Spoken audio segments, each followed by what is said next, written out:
Welcome to the 30-Minute Hour. It's the personal development podcast for entrepreneurs who are looking to level up and become unstoppable. I'm your host, Eric Twiggs, your procrastination prevention partner. Joining me as always, you know him as the super CEO, the business strategist extraordinaire, and all-around good guy, Ted Fells. Happy Monday. Happy Monday. Happy Monday. Thank God it's Monday. Thank God it's Monday. Absolutely. Man. Hopefully everybody is tuning in to our 10 a.m. video we do every morning, Ted, or every Monday morning. Be careful with every morning. Right. Not every morning. Yeah, they're like, man, it's Tuesday, and there's no thank God it's Monday. No, it's only on Monday. Only on Monday.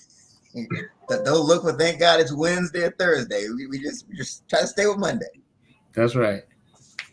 But yeah, the whole point of that is to help you to jumpstart your day so you can attack your week. So if you did happen to miss it, make sure you go back on the 30-Minute Hour Facebook page and check out Thank God It's Monday to really help to shift your perspective so you can take things to the next level. But this is not your everyday podcast. So we do things a little differently here on the 30-Minute Hour. Certainly you can watch us live.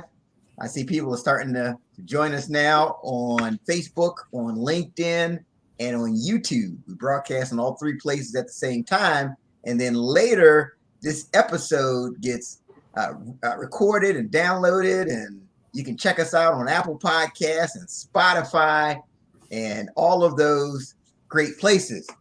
Now, speaking of this episode, I did want to mention the fact that this episode is sponsored by Tom Pilati. He's America's sales and marketing coach. That's right. Do you need great sales and marketing ideas? Are you tired of missing the mark and wasting all of those valuable advertising dollars?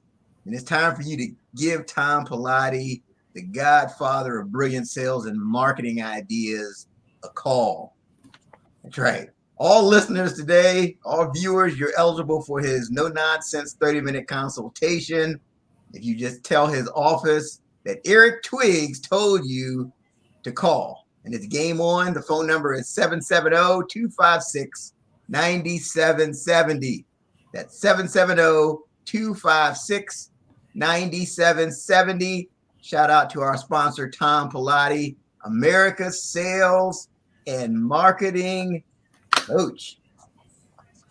So I think, Ted, it may help to know a little bit about sales and marketing if you're going to launch a venture, right? If you're going to launch a startup, probably be a good idea, wouldn't you say? Absolutely. You want to know a little bit about that? Just a little bit. I just bring that up to say, today we're going to talk about 5 things you should know when launching your venture. And you and I, Ted, we've launched quite a few things, to say the least, since the pandemic. It would have been good if we could have talked to our guest on some of those things beforehand. I'm going to go ahead and introduce him right now because he's going to help give us some tips on launching your startup, launching that next venture so you can take things to the next level. He is a social entrepreneur and a fractional CTO with a passion for helping nonprofit and startup founders succeed. While he works with many entrepreneurs, he has shared his tech skills and knowledge with founders to help them build their platform into a thriving business. So please join me in welcoming to the 30-Minute Hour podcast, James Conner. Wow. Thank you. That's a heck of an introduction. Thank you very much, Eric and Ted, for having me on the show today. Welcome. Yeah, welcome. Thank you for joining us. It's truly an honor to have you. So I wanted to give people the perspective on how you got to this point. So tell us about your journey to becoming this social entrepreneur and fractional CTO. Okay, right. So when I was growing up, part of my story is that, when I talk to a lot of different people and appear on different podcasts, I mentioned that when I first started, I had 4 kids by the time I was 24, right? So for me, I had dug myself a little bit of a hole. I got, involved with the wrong people, didn't focus on, hey, the future was pretty much, hey, live for now and just do what you please. Eventually, I got my act together, but it took a lot of soul searching, looking, and just coming up with a plan. So what ended up happening is that as I did that, in order to get my life back on track, I needed help, and what helped me was being able to talk to different nonprofits, different mentors, and so I've always wanted to give back. So once I got my career straight, I learned quite a few different techniques and acquired skills. Then I started going ahead and finding ways to give back to those those organizations that helped me when I needed it to help the most. Okay, great. So you felt like you were kind of at a low point, but you used that time to really build up to where you are now. Yeah, definitely. And there's a lot of students I talk to now, and I sit there and say, hey, look, you know what? The life is going to hit you. You're going to make some bad choices, some bad decisions, but those decisions don't necessarily mean that the rest of your life is going to, be bad. I mean, look at it from my standpoint. At 24, having 4 young mouths to feed, I could have. There's a lot of different decisions I could have made in that path. I could have just, ended up, doing getting in the worst trouble, but also, not being a good father and things of that nature. I opted to say, okay, look, in order to be the best father I can, I need to get myself straight and my career started. So that's what I ended up doing. Yeah, it's interesting because I know people who've had similar circumstances and they use that as an excuse. They say, well, yeah, I would, but, I got this going on. I can't. So, I mean, what is it that's different with you that you are able to use it to propel yourself, where a lot of people use it as a reason not to move forward? Right.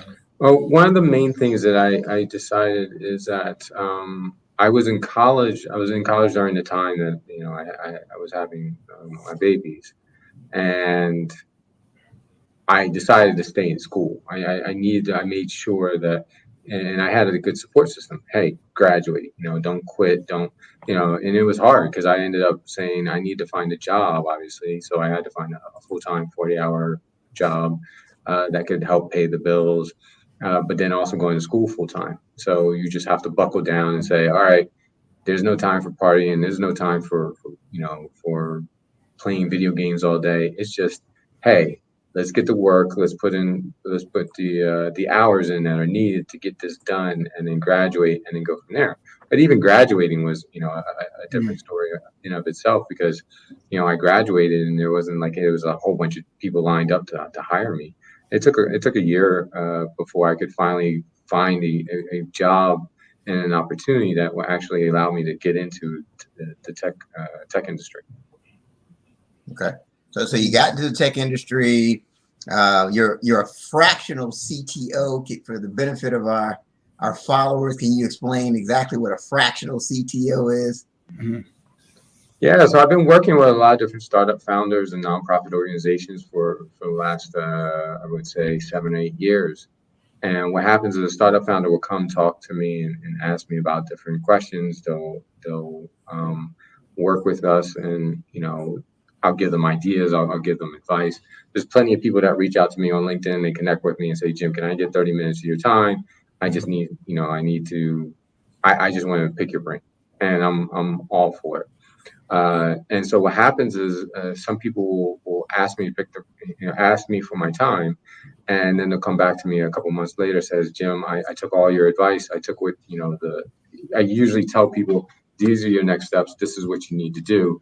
And then after they are finished with those steps, they come back and say, Jim, I want to work with you. I love just how it is getting your time, and you know exactly how to build out the platforms. I've seen you build successful mediums and entities for other people, and we just want to work with you. And so we find a way to make it work, and then whether it's 5 hours a month or 10 hours a month, whatever they need that fits within their budget. Mm. So you say people are always coming to you, asking you questions, entrepreneurs, they want to pick your brain. Like, what's one question that you wish people would ask you that they don't? Oh man, that's a good question.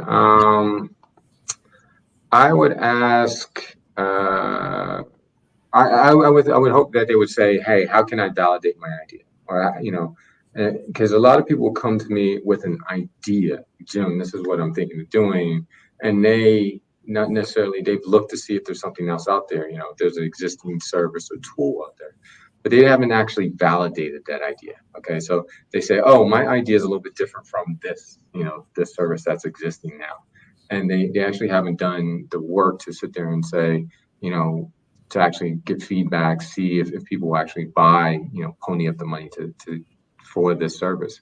So what I would actually love for them to ask is, how can I validate my idea? How can I make sure that if I build this thing, they will come? Mm. And so there's different ways, different things I talk to them about. A really good book I refer people to read is called The Mom Project.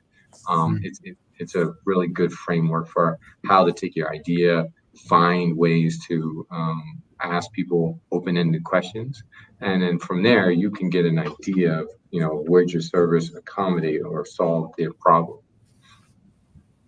I think we're onto something here. So, like, what are some examples of ways that people can validate their idea?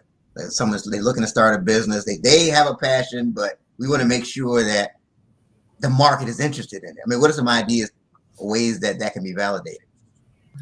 Well, one way is to just go and do a couple searches in Reddit for, Reddit or one of those online communities and see if, find those people that have this problem, right? So what you're going to do is if you're trying to solve a problem, say, for example, you're looking to start a pet food business, right? And you're saying that, it's going to be a high-end pet food business. All right, well, who is those? What's the problems that are facing those people that are looking for high-end food, pet food? So then you got to find these people. You got to find out where they are, where they're looking for the food, all the problems associated that's keeping them from, acquiring what they want. And so if you do that, and then you say, okay, you find these people, and then you start asking them questions, and you're going to ask them, you go create a quick survey and say, hey, or ask them questions about, why is it so difficult for getting high-end pet food, or what are some of the challenges? Say even if as a customer, I tell people if you're a customer or you have the problem already, right there, you're the best customer for yourself of what you're building because you already know your problem, everything about your problem, and you just need someone to help you build it, build the solution. And that's we can talk about it later, but Advisor Bob is definitely a great startup that I've been fortunate to work with. Where someone had a problem, they came up with their own solution, and we just built it for them. And now they've actually been marketing their solution for other financial firms because they have the same problem. Yeah, like I have a couple of colleagues that are in the marketing. One of the things they'll do is, like you said, they'll go to a Reddit and they'll say, what is your biggest pain or frustration in this area? And then they'll take like the most common answers and they'll use that to promote the product. Say, are you tired of blah, blah, blah, blah, blah? And they'll use the exact words that people are coming up with. So the person that's reading is like, oh my gosh, yes, that's my pain. Exactly. Yeah, Reddit, Quora, these communities are great for that because the people are there, and then people love to go online and complain about something. I mean, there was one there's a famous guy that he created this Amazon store, and only thing he did is he paid VAs to scour products and see and look at the customer reviews and see if there was an underlying issue with any of the products that were very popular. So one case it was like a dog collar. The dog collar was sold like hotcakes, but the problem is people had the same issue. The dog collar, the buckle part was made of plastic, so it always break, and so it didn't last very long. So he took the exact same dog collar and used metal for the buckle, and then started selling that same dog collar. made a boatload of money off of it. But it's just he just paid people to scour the product reviews and find out those pain points. Even though it was a popular product, it still had some issues with it.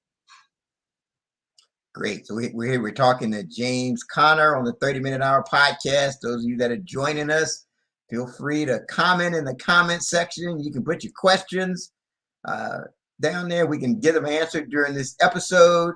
So James, you're the founder of Ocean Ring Technologies. So talk specifically about who your ideal client is and how specifically you help them. Yeah, we founded Ocean Ring Technologies about 7, 8 years ago, maybe probably longer than that now. I founded it with two other developers, that specialize in their technology, and now I'm not as on hand with Ocean Ring Technologies. What happened is that we actually they're still running Ocean Ring Technologies, but it's basically a development agency that we spun up based off of the Tom Shoes mission. Basically, we wanted to be a for-profit company, but then to be able to provide and donate development time to other startup founders. And that's kind of where we created a service called Flexible Sites, and we spun that into that donating part, because we were surprised.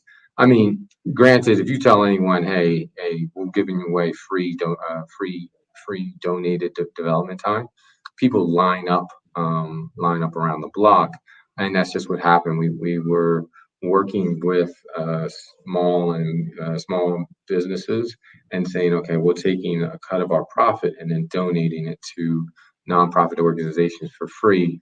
And then, there were some challenges there.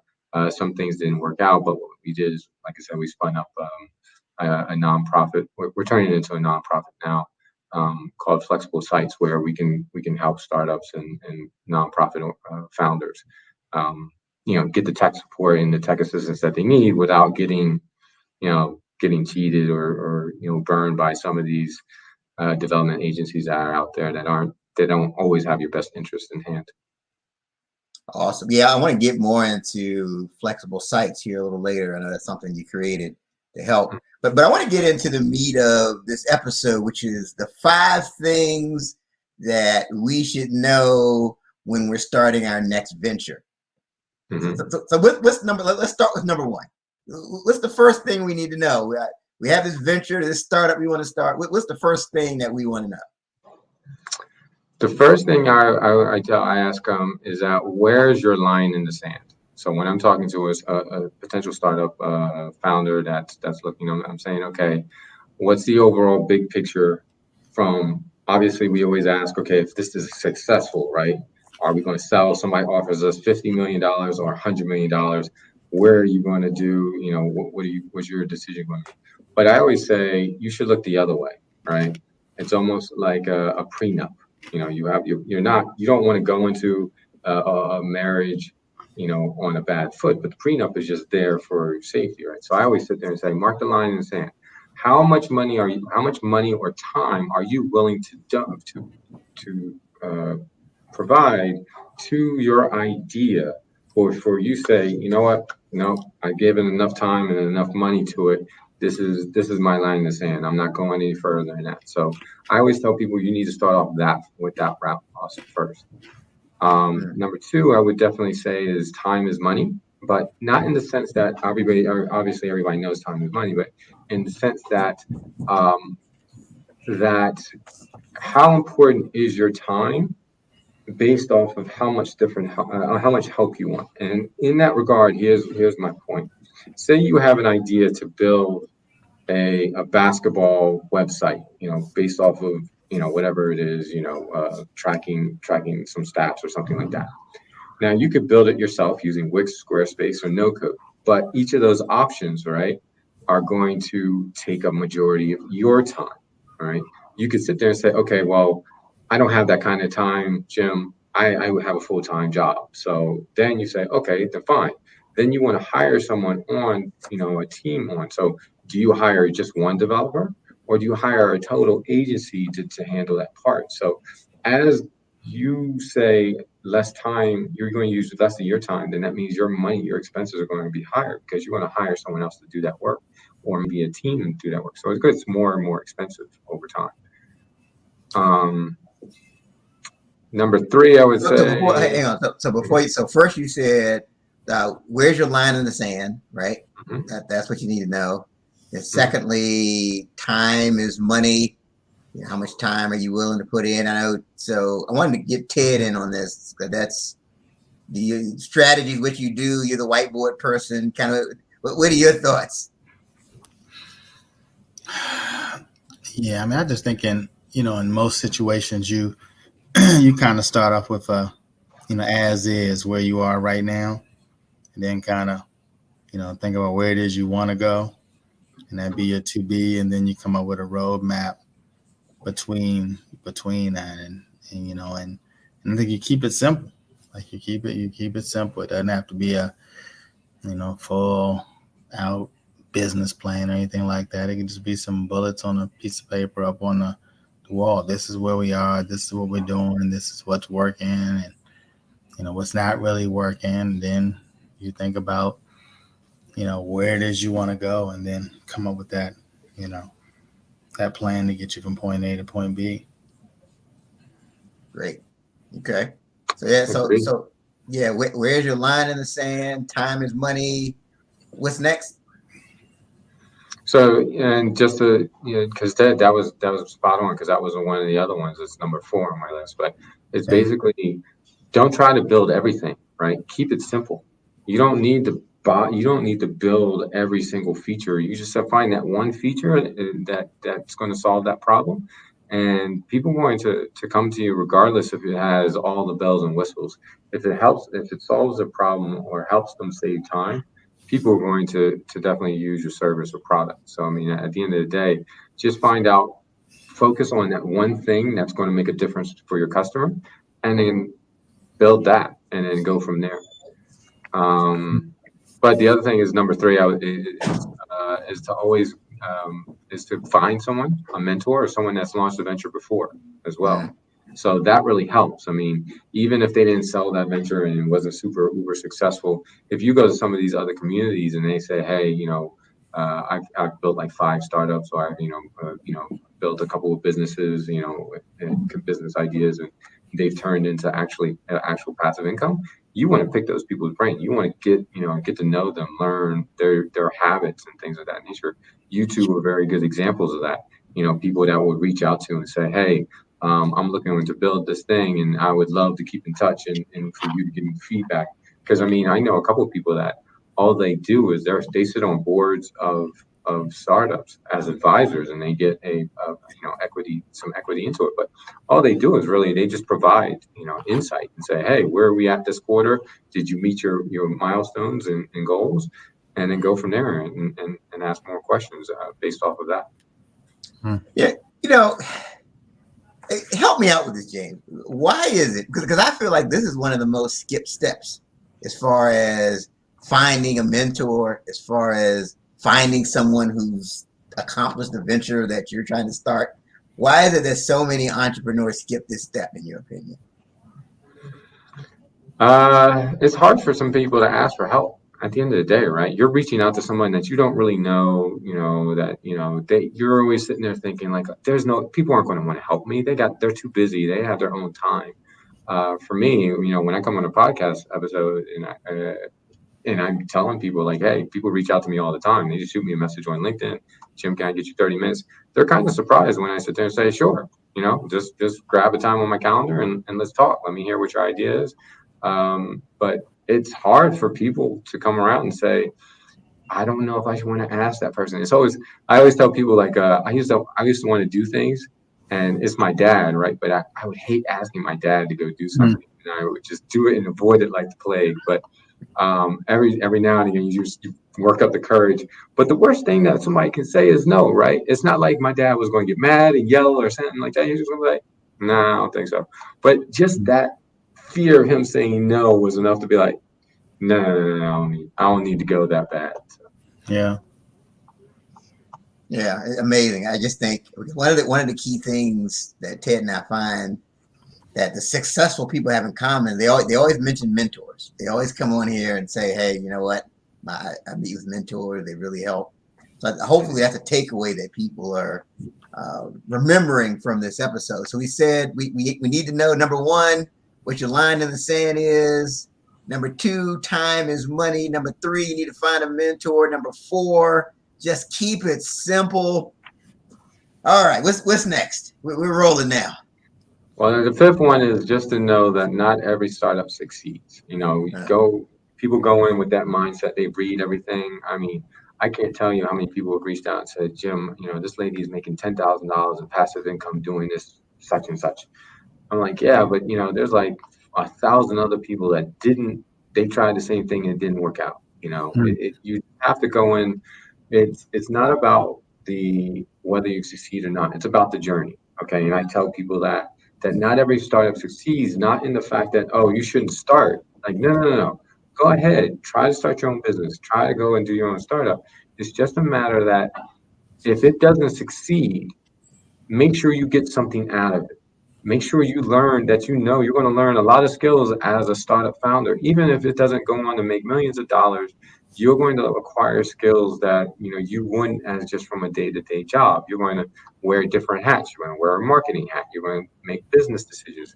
All that stuff is going to be learned in this process. So make sure you are honest about that and say, okay, now if I go down this road and it doesn't succeed, it's not a matter that it was a waste of time.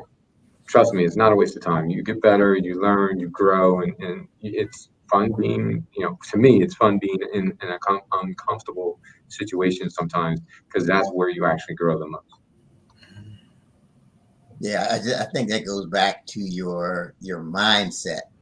I was listening to another podcast, and then the point was brought up that you have to embrace the identity of a learner.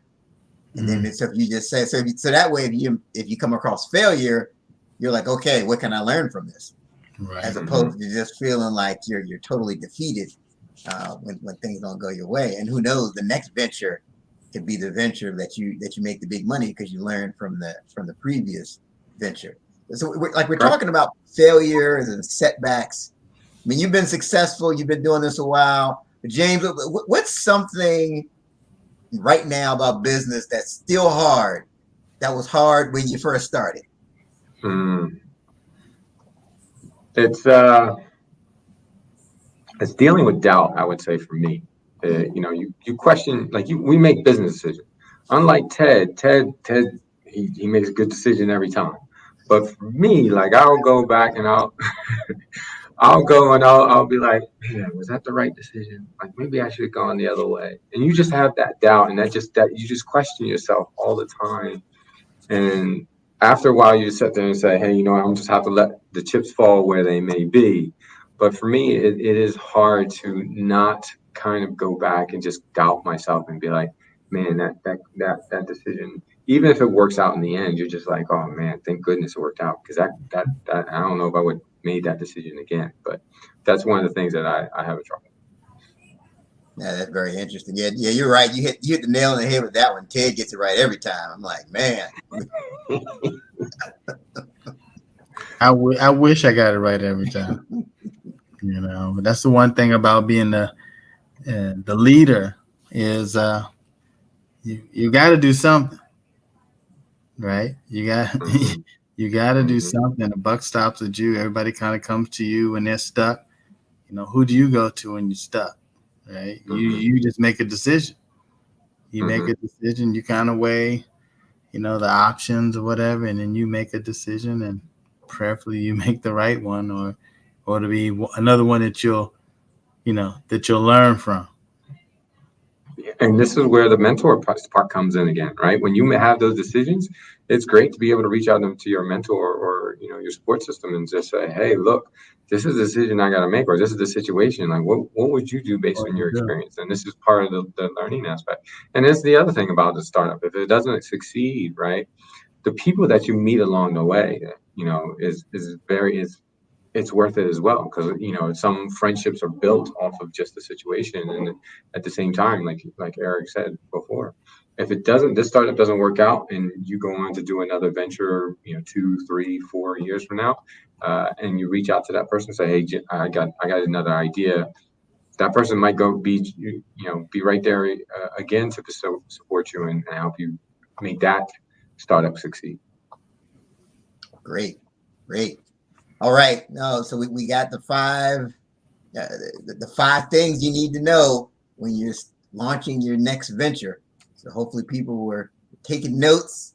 You're listening to the recording. You just need to take your little finger and do the rewind thing, Ted. You can. Yeah. Transcript. Yeah. Right. You need to do the rewind thing and make sure you're paying close attention to those points. So James, you had mentioned this flexible sites that you created to help entrepreneurs and nonprofit startups. Talk to us about that. How does that help people? So flexible sites is a way. During my years of helping people, there's multiple cases that I can think of, but there's 2 cases that directly stand out to me.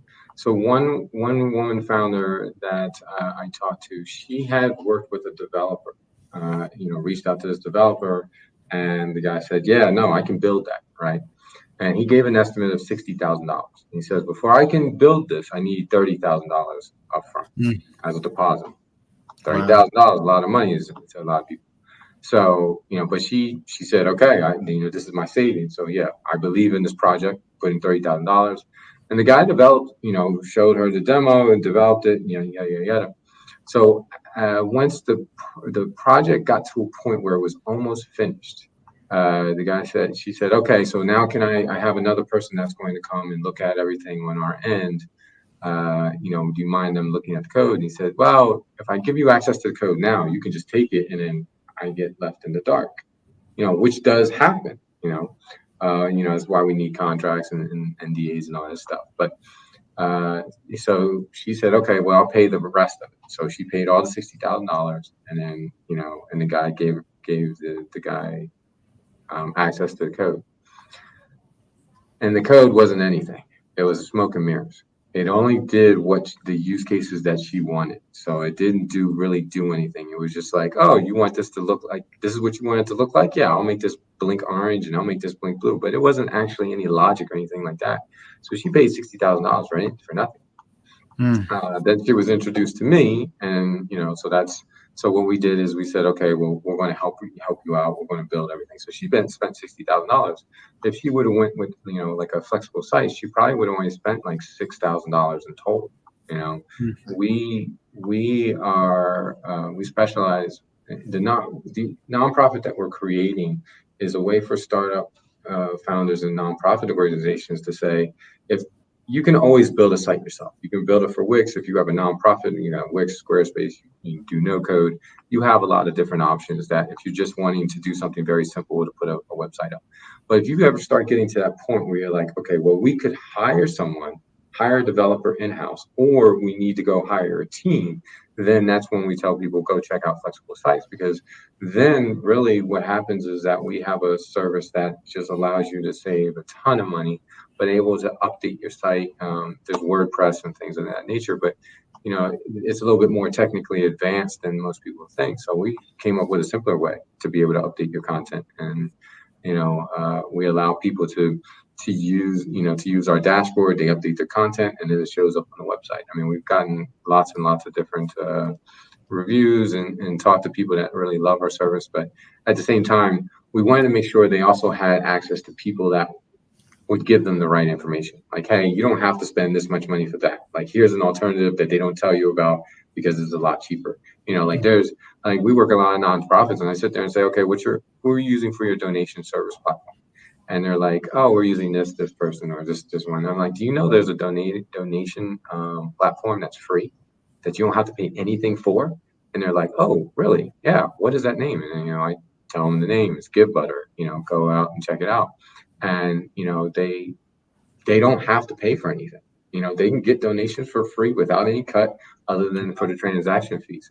But a lot of these organizations aren't told those things just because they're not always talking to the right people. So from our standpoint, we specialize in this. We talk to nonprofits all the time. We talk to partners all the time. They come reach out.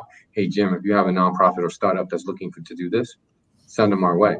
Okay, no problem. But what's in it for them? What are they getting? We're advocating for our customers because we don't want them to get cheated. Like I've had plenty of people get cheated and treated, with not their best interest in hand. And how does that work? Like, as far as if there needs to be updates to the site and things like that, how does that work? You guys do the updates? Yeah. Is it?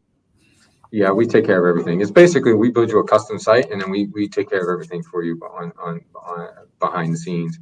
And it's only $25 a month. So I mean, for a lot of our customers, they're very happy with having a custom site. And then when they need something bigger or they want to grow it, a lot of it because our plan is right. You come up to us with an idea, we build you your MVP. Your MVP then turns either into its own business or a standalone service, or you go get investment money. Then you keep working with us because now you're happy with us, right? So then we keep building up your service and your platform, and then you become a full-blown business. Then guess what? As you're working with us and you move over to ORT, which Ocean Ring Technologies, then that it cycles back to the next nonprofit or startup founder because you're making more money. Since you're working with us and we're sharing the profit with those nonprofit and startup founders, it's full circle. So I mean, that's our whole mission, is to try to be able to support each other at the end of the day. Good point. Yeah, no, that's a great offering. People need to check it out. Flexible sites, it'll take you to the next level. So what's next on the horizon for you, James? For me, so there's a couple of ideas we have out there. There's a couple of projects that I'm really, really happy about. I work with an organization called Peace Jam, and they run the Billion Acts initiative. So at billionacts.org, they work with Nobel Peace Prize winners to find the next generation of Nobel Peace Prize winners in the youth. So I'm kind of focusing most of my time on that. Working with them. And that's the reason I was in DC area last month, is because they had Kailash Satyarthi come and talk to the youth about child labor and what he's trying to do. And he's a Nobel Peace Prize winner from India. And just talking with these people. I mean, when you're surrounding yourself with people that are doing good, man, it's infectious. You're just like, I want to help others out. I want to, you want to make money, you want to take care of yourselves and all that stuff at the end of the day. But, when you're gone, what do people want to say about you? Oh man, he made $50 billion. Okay, great. He donated a lot of money. Okay, that's great.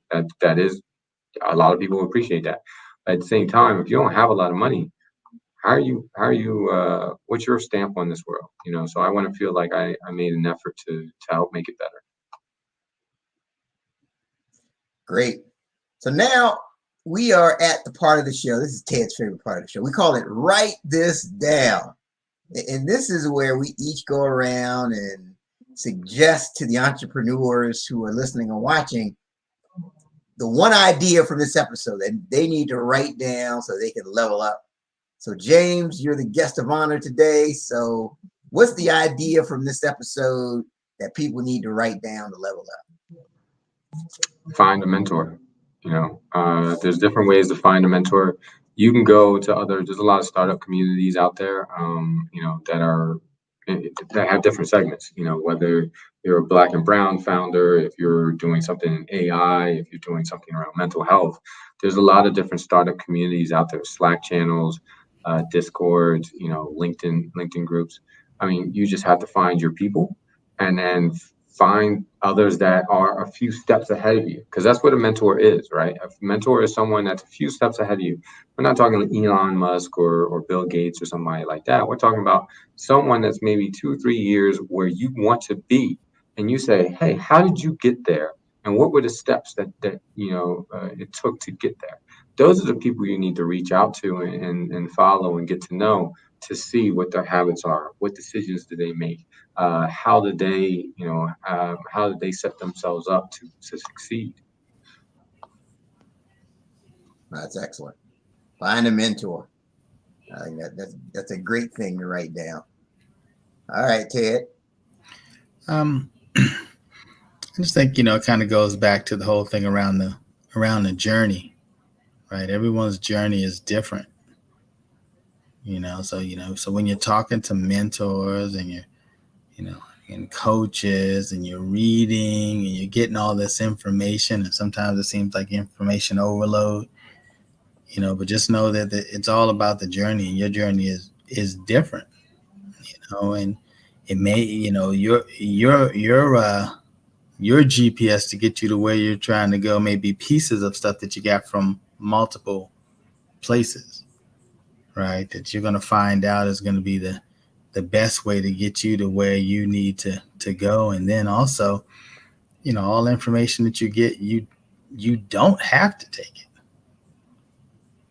right? It's information, that you're going to take a look at and give some thought to, what's the best way. And then, don't be afraid to revisit that strategy as well, right? If you see it's not going well and you're not meeting your goals and months are going by, and you got to stick with it. No, you don't. No, you don't. No, you don't. Draw that line. You can tweak it, right? You can tweak it, but just understand again that every journey is, is not necessarily yours. Like you have to come up with what that plan attack is for you, your resources, your timeline, something that you can understand and stick to it.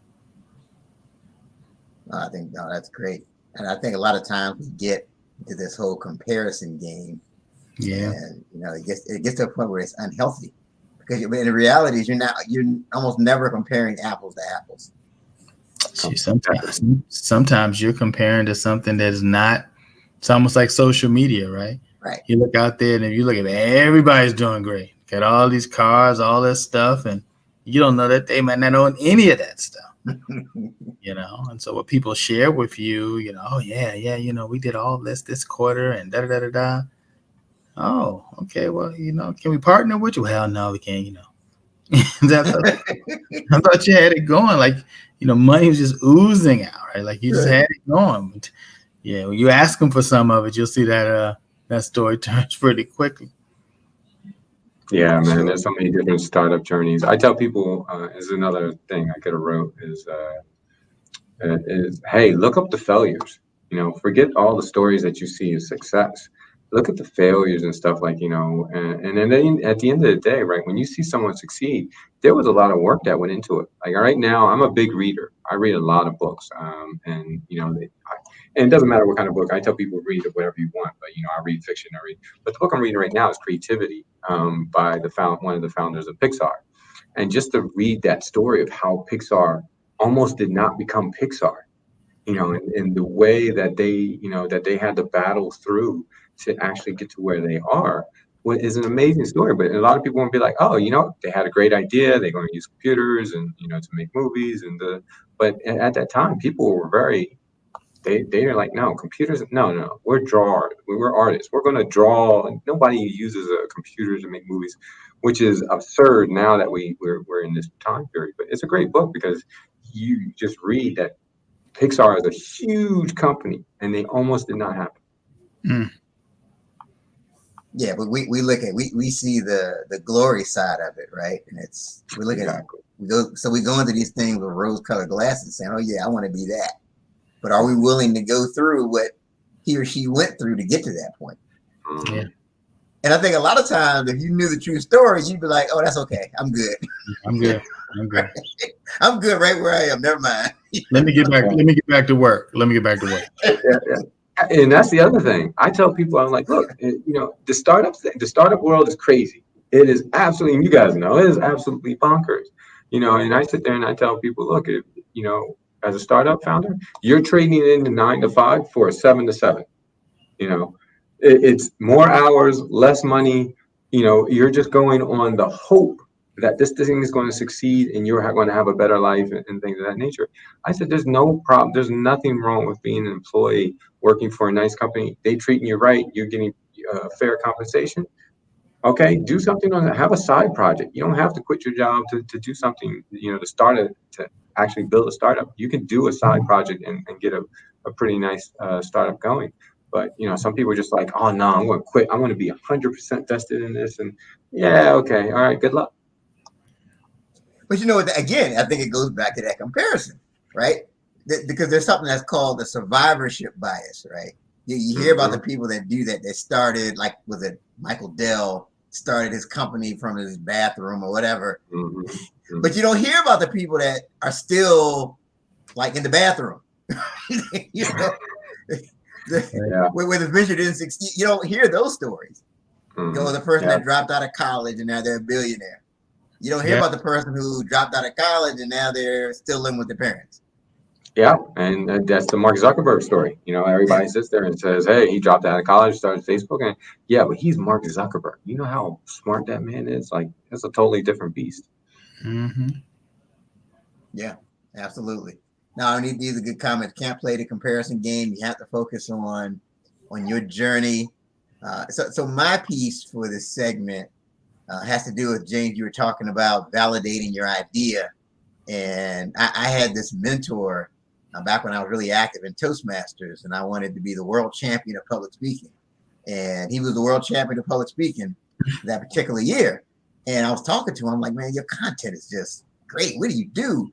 And he validates his ideas. So like when he was preparing a speech, he'd be in Starbucks and he'd be you think he's having random conversations, but he's actually validating. He'll tell somebody a story from his speech. Wow. And he tells it to multiple people, and they're like, oh, he knows, okay, that's something I got to keep.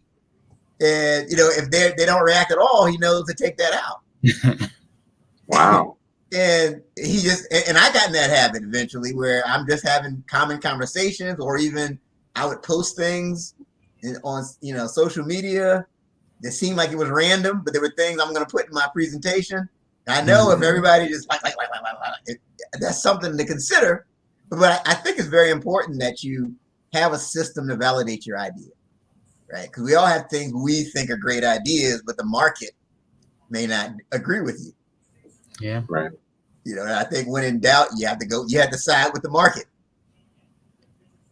Yeah. The way that you're talking is definitely a way like Richard Pryor used to talk about as a comedian.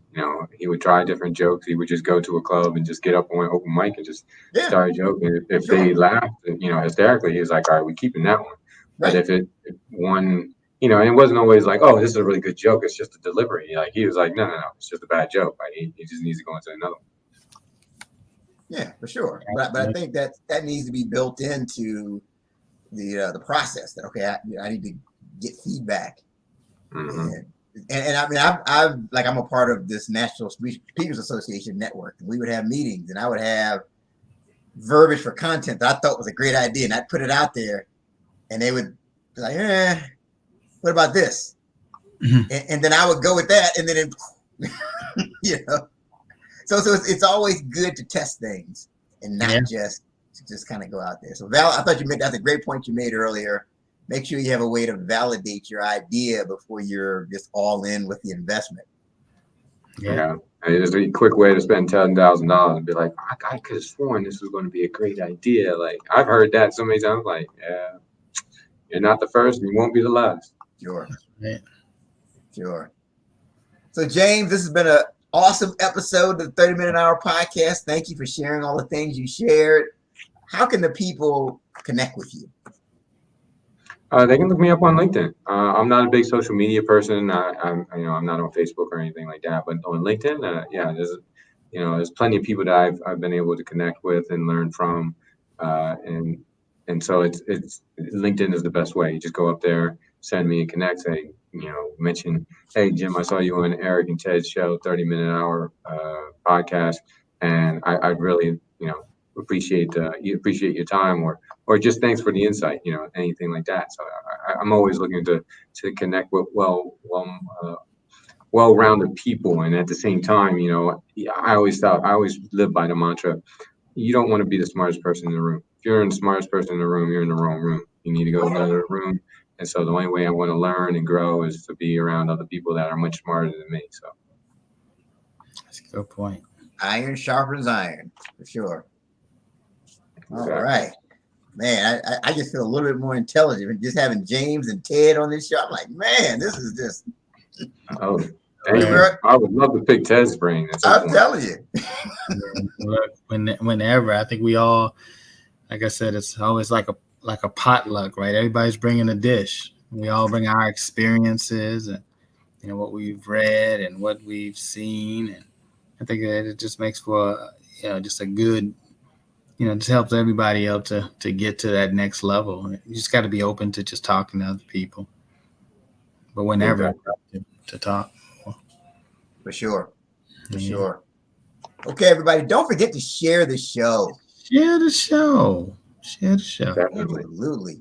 If somebody needs to know these 5 things so their venture can go well, their venture can exceed their expectations, you need to share this show so they can listen to James Conner.